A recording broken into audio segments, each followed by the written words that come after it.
다윗이라고 하는 믿음의 사람에게도 감당할 수 없는 지금 위기가 찾아왔어요. 아들의 반란이라고 하는 그야말로 인생에 누구도 겪기 어려운 그런 엄청난 고난 앞에 선 것입니다. 13절 14절이에요. 시작. 전령이 다윗에게 와서 말하되 이스라엘의 인심이 다 압살롬에게로 돌아갔나이다 한지라. 다윗이 예루살렘에 함께 있는 그의 모든 신하들에게 이르되 일어나 도망하자. 그렇지 아니하면 우리 중 한 사람도 압살롬에게서 피하지 못하리라. 빨리 가자. 두렵건대 그가 우리를 급히 따라와 우리를 해하고 칼날로 성읍을 칠까 하노라. 어쩌면 이 전령은 헤브론에서 아들 압살롬이 왕에 오르는 왕 즉위식을 가졌다는 소식을 가지고 왔을 것입니다. 다윗은 직감적으로 어떤 상황이 벌어졌는지를 아는 것이죠. 사실은 지금까지 꽤 많은 시간 동안 치밀하게 압살롬이 준비를 해왔어요. 압살롬은 먼저 군사를 준비했고 또 민심을 하나하나 자기 편으로 끌어들이기 위해서 진력했고, 어쩌면 주목해서 보았다면은 압살롬의 행동을 유심히 살폈다면은 무슨 일이 진행이 되고 있는지를 알았을 터인데, 압살롬은 치밀하게 준비한 반면에 아버지 다윗은 오히려 아들에 대해서 방심했다는 것을 알 수 있습니다. 그리고 이런 일이 터진 것이죠. 그래서 다윗은 그러나 어쨌건 백전노장입니다. 그는 전쟁터에서 뼈가 굵은 사람이에요. 이 상황이 간단치 않다는 것을 직감적으로 이해를 하고 그는 남아있는 사람들에게 대피를, 피난을 명령하는 것이죠. 전령은 이렇게 보고합니다. 이스라엘의 모든 인심이 다 압살롬에게로 돌아갔다. 그렇지는 않습니다. 여러분, 누가 전해주는 말이 늘 진실이 아니라는 것을 우리는 기억할 필요가 있어요. 압살롬을 따르는 사람도 있지만 또 다윗을 여전히 지키고자 하는 사람들도 있습니다. 그러나 보고는 어떻게 합니까? 이스라엘 모든 민심이 그에게 쏠렸습니다. 그것도 하나의 과장이죠.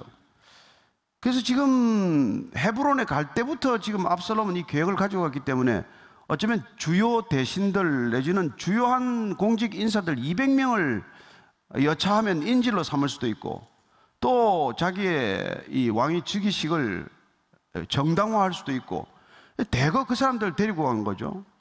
어쩌면 지금 다윗이 이스라엘 예루살렘 왕궁에 데리고 남아있는 사람들은 상대적으로 비중이 적은 사람들이었을 수도 있죠. 그러나 어쨌건 다윗이 지금 그들과 함께 피난길을 급히 떠나게 됩니다. 그는 직감적으로 압살롬이 헤브론에서 예루살렘을 향해서 군사를 데리고 온다는 것을 이제 알게 된 것이니까요. 15절입니다. 16절 시작. 왕의 신하들이 왕께 이르되 우리 주 왕께서 하고자 하시는 대로 우리가 행하리이다. 보소서 당신의 종들이다 한다라. 왕이 나갈 때 그의 가족을 다 따르게 하고 후궁 10명을 왕이 남겨두어 왕궁을 지키게 하니라. 왕의 신하들이 지금 다윗 왕에게 다윗 왕이 결정하는 대로 따르겠다고 지금 얘기를 합니다. 다윗 하나 보고 지금 이제 중요한 갈림길에 선 것이죠. 근데 지금 다윗이 어이없는 결정을 하게 됩니다. 가족들을 다 데리고 떠나는데 여기 보니까 후궁 10명을 남겨두고 떠나요. 그들에게 왕궁을 지키라고 명령합니다. 무슨 능력이 있다고 여인들이, 후궁들이 왕궁을 지킵니까?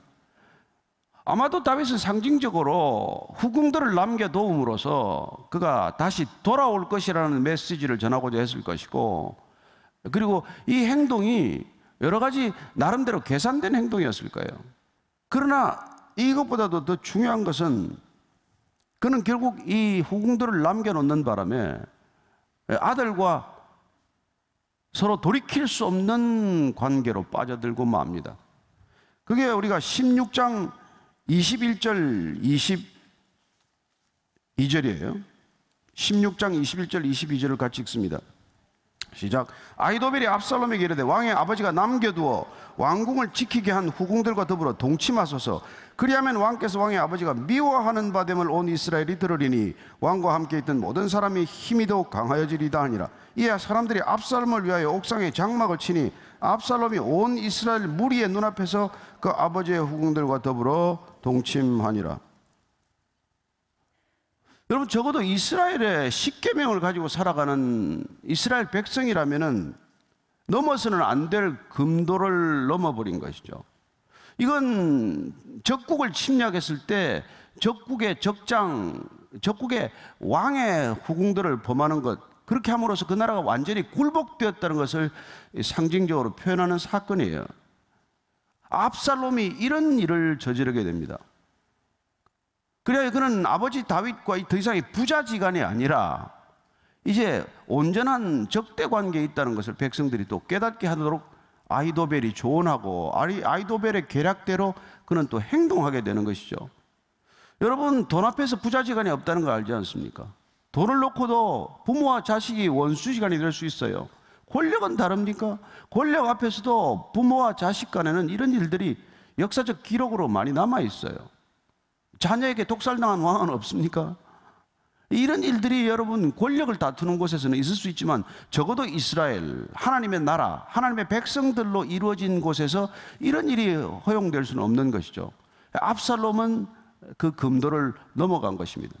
그러나 이건 우리가 지금 압살롬과 지금 다윗의 문제라기보다도 사실은 하나님께서 이 다윗에게 이미 경고했고 예고했던 말씀이라는 것을 우리가 주목해야 될 필요가 있다는 것이죠. 그게 이제 다윗이 들었던 말씀이에요. 나단을 통해서. 다시 이건 계속 읽어야 됩니다. 사무엘하 12장 11절 12절이에요. 시작. 여호와께서도 이와 같이 이르시기를, 보라, 내가 너와 내 집에 재앙을 일으키고 내가 내 눈앞에서 내 아내를 빼앗아 내 이웃들에게 주리니 그 사람들이 내 아내들과 더불어 백주에 동침하리라. 너는 은밀히 행하였으나 나는 온 이스라엘 앞에서 백주의 이 일을 행하리라 하셨다이다. 여러분, 다윗은 은밀하게 밧세바와 불륜을 저질렀습니다. 남들이 모르는 게 했지만 나는 모든 사람들이 보는 앞에서 내 후궁들이 수치를 겪게 할 거라고 말합니다. 이런 말을 들었는데도 불구하고 그는 후궁들을 남기고 간 것이죠. 하나님의 말씀대로 경고대로 이런 수치스러운 일이 벌어진 것이죠. 그렇다면 우리는 성경을 읽어가면서 이런 질문을 하게 됩니다. 그럼 하나님의 용서는 어디까지입니까? 구원받는다는 건 무슨 뜻입니까? 아니, 구원받은 백성들에게 이런 수치가 일어난다면 구원은 무슨 의미가 있습니까? 그래서 신앙 안에서 우리가 그걸 문제를 가지고 씨름하는 사람들이 의외로 많아요. 구원은 용서 맞습니다. 구원은 사면 맞아요. 그러나 죄값은 치러야 한다는 것을 기억하십시오. 우리가 사형제도가 지금은 유명무실해지지만 사형제도가 있을 때 많은 사람들이 감옥에서 예수님을 만났습니다. 사형수들이 그리스도인이 되었어요. 그러나 그들은 사형 집행당했습니다. 천국 갔어요. 그리스도인이 되었다고 사형이 면제된 게 아닙니다. 우리는 자녀들이 아무리 사고 쳐도 공부할 때 공부 안 하고 놀아도 용서합니다. 학원비 가지고 다른 짓을 해도 용서합니다. 심지어 등록금을 학교 등록하지 않고 딴짓에 써도 용서합니다. 그러나 공부해야 할 때 공부하지 않은 대가는 본인이 평생 치러야 되는 것이죠. 여러분, 구원에 대해서 혼동하지 마십시오. 값싼 구원이 아닙니다. 구원은 여러분들이 그런 죄인임에도 불구하고 십자가의 생명으로 우리가 천국 문에 이를 수 있다는 뜻이지, 우리가 지은 죄가 아무 대가 없이 지나가는 것 아니라는 거예요. 이 세상이 보는, 그리스도인들을 보는 고민과 갈등이 그거라는 것입니다. 뭐 그런 영화들이 들어 나오지 않았습니까? 뭐 미량을 비롯해서 이런 것들이. 난 크리스찬들 입장에서 보면 크리스찬들처럼 뻔뻔하게 짝이 없는 게 없다는 거예요. 나는 하나님한테 용서받았다. 그러니 인간으로부터 나는 용서받을 일이 없다는 게 아니라, 다윗은 용서받았어요. 그는 즉시 하나님께 엎드렸습니다. 그럼에도 불구하고 그는 밧세바의 사이에 태어난 아이를 데려가셨고, 그리고 그 집에는 칼이 떠나지 않을 것이라는 그런 엄청난 죄과를 받게 됩니다. 그렇다고 해서 다윗의 왕가를 통해서 이스라엘의 왕가가 계속될 거라는 것, 아니 다윗의 가계를 통해서 먼 훗날 예수 그리스도가 오겠다고 하는 이 약속은 변함이 없습니다. 그러나 다윗은 어떤 평범한 사람보다도, 어떤 평범한 이스라엘의 백성보다도 혹독한 죄의 대가를 치른다는 것입니다. 저는 여러분들이 예수 믿고 하나님 믿고 다시 죄로 빠져들지 않게 되기를 바랍니다. 여러분들이 예수님을 믿고 구주라고 선언하고 세례를 받았으면 용서받을 거예요. 죄를 짓고 또 죄로 돌아오고 또 오늘 가면 주일마다 기도하듯이 또 한 주간 죄만 짓고 왔습니다. 그래도 여러분 가는 데는 지장이 없을 거예요. 그러나 이 땅에 살아있는 동안 그 죄값은 치르게 될 것이라는 것을 기억하십시오. 다윗은 실로 엄청난 대가를 치르게 됩니다.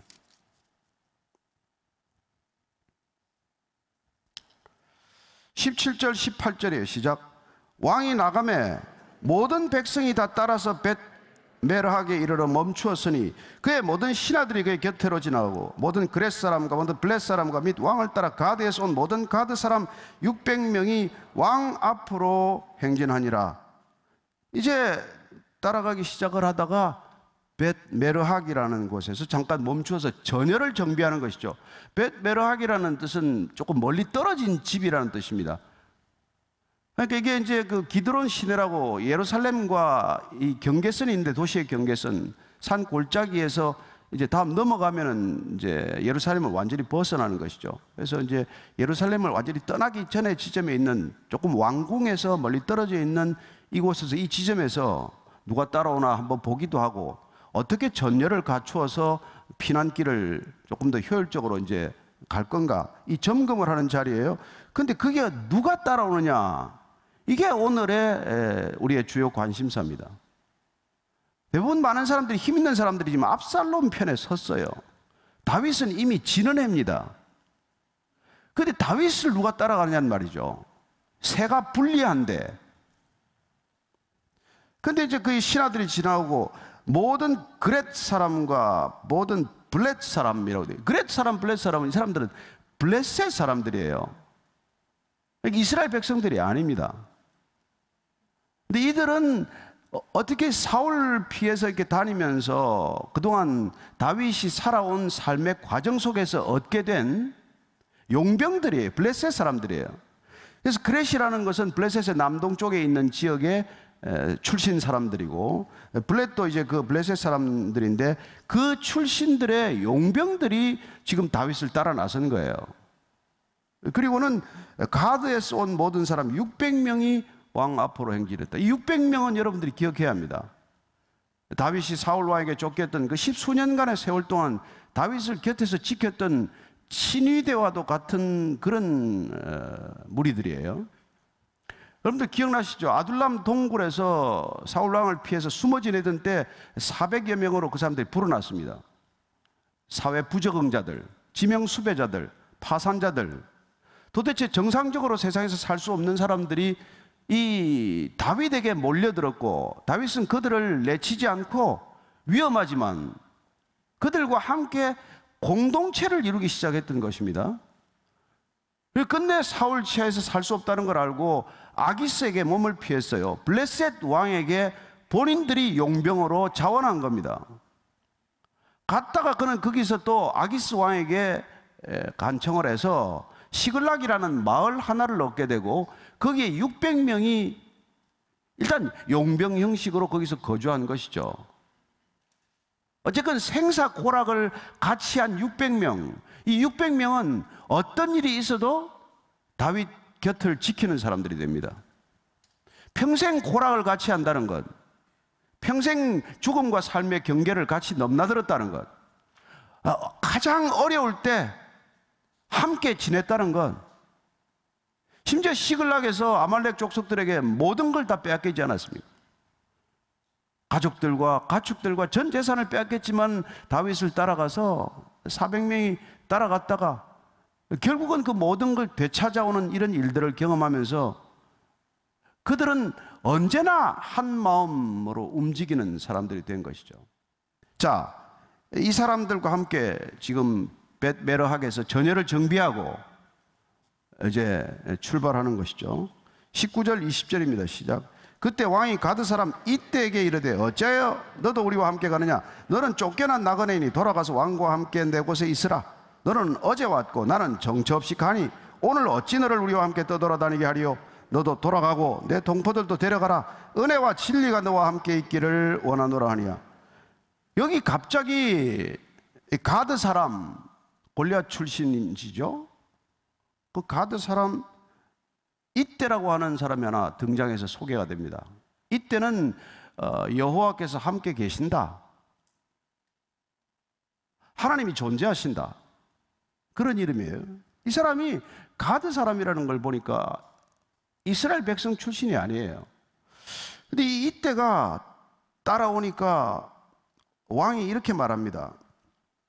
나는 지금 이제 정처 없는 방랑이 시작될 텐데 넌 돌아가라. 넌 예루살렘으로 돌아가서 압살롬 편에 서면 먹고 사는데 지장이 없다. 이런 투로 얘기를 한 거예요. 어떤 사람들은 이 부분을 놓고 용병은 끝까지 믿을 수가 없는 사람들이다. 그래서 용병으로 지금 따라오는 이때 진심을 테스트해 보기 위해서 이런 말을 했지 않겠냐라고 해석하는 사람도 있지만 전체 문맥을 보면 그렇지 않습니다. 다윗은 지금 한 사람도 더 필요한 시점이에요. 피난 가는데 여러분 용맹한 군사 한 사람이라도 더 데리고 가는 게 생존에 유리하지 않습니까? 근데 다윗은 지금 이때 걱정을 하고 있는 거예요. 너는 블레셋도 못 돌아가고 이스라엘에서도 평생 나그네로 살아가는데 나를 따라가면은 또 다른 나그네, 이제는 정말 정처 없는 나그네가 되니 돌아가거라. 여러분, 이런 말을 하는 다윗의 모습이 본래 다윗의 모습이에요. 다윗은 지금 이 위기 상황에서 드디어 옛 모습을 찾아가고 있는 거란 말이에요.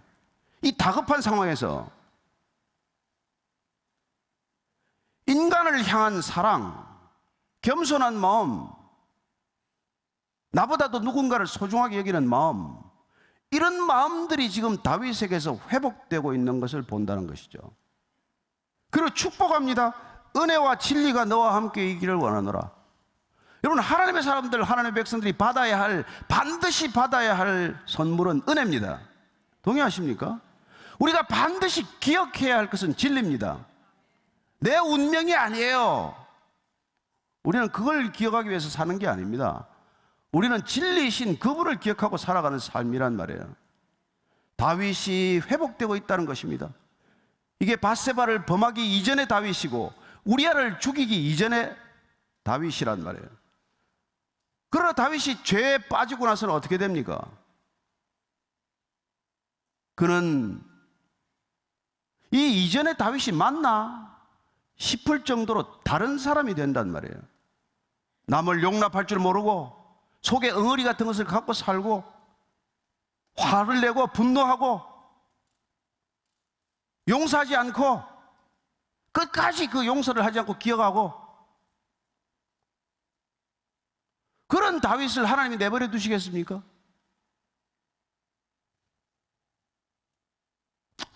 알고 보면 압살롬 같은 아들이 불쌍한 아들인 것이죠. 충분히 사랑받고 충분히 부자지간에 좋은 관계였다면 좋은 왕이 될 수 있는데, 다윗의 그런 옹졸한, 원래 옹졸했나요? 그렇지 않잖아요. 사울 왕을 2번이나 살려줄 만큼 포용력이 있고, 나발을 죽이자고 했을 때 아비가일이 한마디 하니까 아비가일 말을 얼른 하나님의 음성으로 알아듣고 회개할 줄 알았던 다윗, 그 다윗이 권력의 맛에 취하면서 회개할 줄 모르고 돌이킬 줄 모르고, 하나님 앞에서는 그렇지만 사람들 앞에서는 여전히 권력을 마음껏 행사하는 권력 증후군에 빠진 죄인이 되고 만 것이죠. 돈이 왜 위험합니까? 왜 권력이 위험합니까? 왜 인기가 위험합니까? 여러분, 하나님을 잊어버리기가 쉬워서 그렇단 말이에요. 하나님과 세상 두 개 다 못 집니다. 하나는 버려야 합니다.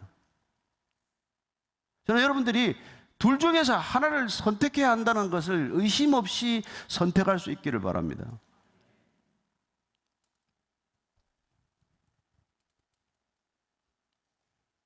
자, 21절, 이때가 이렇게 말합니다. 그죠? 시작. 이때가 왕께 대답하여 이르되 여호와의 살아계심과 내 주 왕의 살아계심으로 맹세하옵나니 진실로 내 주 왕께서 어느 곳에 계시든지 사나 죽으나 종도 그곳에 있겠나이다. 야, 참 이때가 이게 이스라엘 백성들이 할 말입니까? 이게 블레셋 출신의 용병이 할 말입니까? 그는 여호와의 살아계심과 다윗의 살아있음을 두고 함께 두고 수직적인 관계지만 이걸 동시에 생각할 수 있는 사람이란 말이에요. 이걸 바른 신앙이라고 합니다. 하나님의 살아계심과 하나님의 사람이 살아있음, 이게 하나님 사랑과 이웃 사랑의 모델이란 말이에요. 하나님 사랑과 다윗 사랑이 일치하고 있다는 것, 이게 이때 신앙의 본질이란 말이에요. 예수님께서 우리에게 하나님을 내 목숨과 마음과 뜻을 다해 사랑하고 이웃을 사랑하라는 것, 요한의 말처럼 보이지 않는 하나님을 사랑한다고 하고 보이는 인간을 미워할 수 없는 일이다 라고 말하는 거나 다 맥이 같은 얘기란 말이에요. 이때는 비록 블레셋 출신이지만 바른 신앙에 있다는 것을 알게 됩니다. 22절 23절입니다. 시작. 다윗이 이때 이르되 앞서 건너가라 하며 가드 사람 이때와 그의 수행자들과 그와 함께한 아이들이 다 건너가고 온 땅 사람이 큰 소리로 울며 모든 백성이 앞서 건너가며 왕도 기드론 시내를 건너가니 건너간 모든 백성이 광야길로 향하니라. 자, 이제 순서대로 다 가는데 이때를 먼저 이제 건너보냅니다. 이때가 저는 어디서든 다윗 왕과 함께 생사를 같이 하겠습니다. 진심을 얘기했잖아요. 믿음은 언제나 진심을 말합니다. 보내고 아이들도 보내고 수행자들도 보내고 기드론 시내를 이 기드론은 이게 건기에는 물이 없어요. 우기에 물이 흐르는데 그때 물이 이렇게 탕류가 흐르고 좀 시커먼 물이 흐르기 때문에 기드론이란 이게 어둡다는 것, 탕류를 말하는 뜻이에요. 예루살렘을 벗어나려면 이걸 건너가야 되는 거죠. 그래서 이제 우리가 잘 아는 감람산 쪽으로 걸러가서 내려가는 길이 여리고로 내려가는 길이에요. 근데 여리고로 가는 길이 한 32km 쭉 이제 그 기드론에서 흘러가는 물줄기가 있는데, 또 뭐 건기 때는 그것마저도 이제 물이 없지만, 그러나 그 왼편으로 여리고로 내려가는 왼편 쪽을 유대 광야라고, 유대 광야. 그래서 다윗이 지금 사람들과 함께 울면서 유대 광야 쪽으로 들어간단 말이에요. 광야로 들어간다는 것은 곧 회복을 뜻합니다. 다윗은 광야의 사람이에요. 다윗의 영성은 광야의 영성이에요. 왜 고난을 축복이라고 말합니까? 광야와 같은 삶이기 때문이죠. 하나님은 우리를 회복시키기 위해서 언제나 광야로 부르십니다. 출애굽의 여정은 광야로부터 시작이 됩니다. 예수님의 공생애는 광야로부터 시작이 됩니다. 구원이란 언제부터? 광야로부터 인생길을 시작하는 거예요. 광야는 아무 소리도 들리지 않아요. 광야에서 하나님은 다시 다윗을 회복시키기 시작하는 것이죠. 그는 드디어 제 모습을 회복하는 코스로 들어간 것입니다. 왕궁을 떠나서 다시 광야길로 들어서게 하신 것이 하나님의 은혜라는 것이에요. 우리는 누구나 다 왕궁에 있고 싶지만, 우리는 다 왕궁에 사는 게 꿈이지만, 그러나 하나님은 하나님의 백성들을 수시로 광야로 부르신다는 것입니다. 광야길을 걷게 하신다는 것입니다. 이상하게 생각하지 마십시오. 광야는 영적 전쟁을 위해서 가장 우위를 점할 수 있는 전략적, 지형적 위치입니다. 우리 힘으로 싸울 수 없는 전쟁이 영적 전쟁이에요. 하나님의 능력을 가장 많이 덧입을 수 있는 곳은 광야입니다. 아무것도 의지할 게 없기 때문에. 그래서 여러분들이 광야에 홀로 던져진 듯한 상황을 만날 때, 아무도 도와줄 사람이 없을 때 하나님께서 전적으로 도와주실 것임을 믿으시기 바랍니다. 팬데믹과 그 이후의 상황은 하나님께서 끊임없이 교회를 향해서 메시지를 보내고 계신 것이죠. 교회가 다시 광야의 영성을 회복하기를 축원합니다. 우리 모두가 다시 광야에서 하나님을 깊이 만나게 되기를 축복합니다.